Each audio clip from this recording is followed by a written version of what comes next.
లేదని ఏమీ తెలియదని అన్నారా నిన్ను అవమానపరిచారా?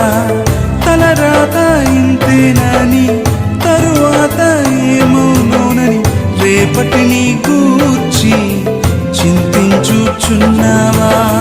చింతించకన్నా యేసు మాటను మరిచావా? మారాను మధురంగా మార్చెను చూసావా? చింతించకన్నా యేసు మాటను మరిచావా? మారాను మధురంగా మార్చెను చూసావా? కన్నీరేలమ్మా కరుణించు యేసు నిన్ను విడువబోడమ్మా. కలవరపడకమ్మా కరుణించు యేసు నిన్ను